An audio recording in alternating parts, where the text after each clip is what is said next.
This channel does not promote any violent, harmful, or illegal activities. All content provided by this channel is meant for an educational purpose only.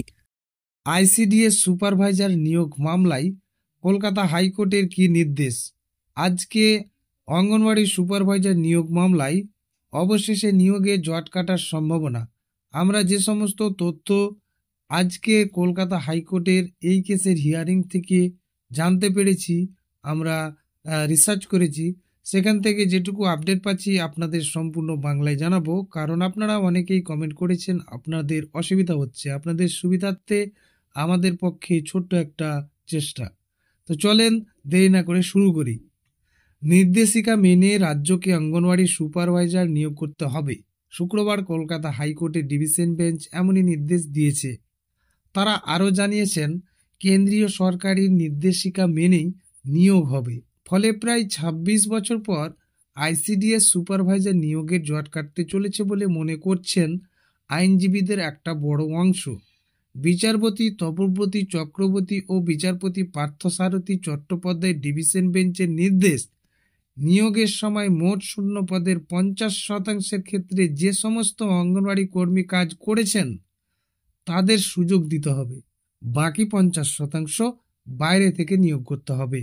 আপনাদের আরও জানাই, এই বিষয়ে আইনজীবী আশিস কুমার চৌধুরী জানান, রাজ্য সরকার কেন্দ্রের নির্দেশ না মেনেই নিয়োগ প্রক্রিয়া চালাচ্ছে।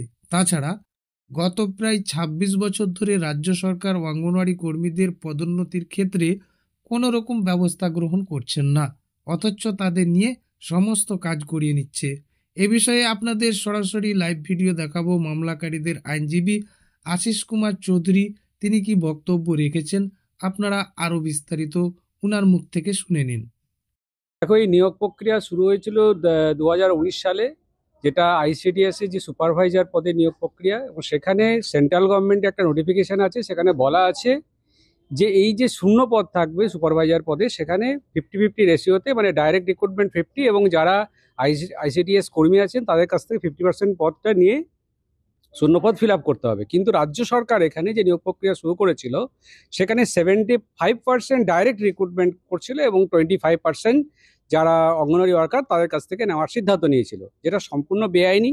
এবং সেইটা চ্যালেঞ্জ করে সিঙ্গেল বেঞ্চে মামলা হয়। সেখানে জাস্টিস রবিদা ব্যানার্জি বলেছিলেন যে এটা বেআইনি, এবং সেখান থেকে 50-50 রেশিওতেই নিয়োগ করার নির্দেশ দিয়েছিলেন। এবং সেই নির্দেশকে চ্যালেঞ্জ করে রাজ্য সরকার ডিভিশন বেঞ্চে যায়, এবং ডিভিশন বেঞ্চে যারা আইসিডিএস কর্মী তারা এই মামলায় যুক্ত হয় এবং তারা নির্দিষ্ট দাবি জানায় যে আজকে 20 থেকে 22 বছর কোনো নিয়োগ হয়নি এবং সেখানে কোনো প্রমোশন আমরা পাইনি, অথচ আমাদেরকে দিয়ে রাজ্য সরকার সমস্ত রকমের কাজ করাচ্ছে।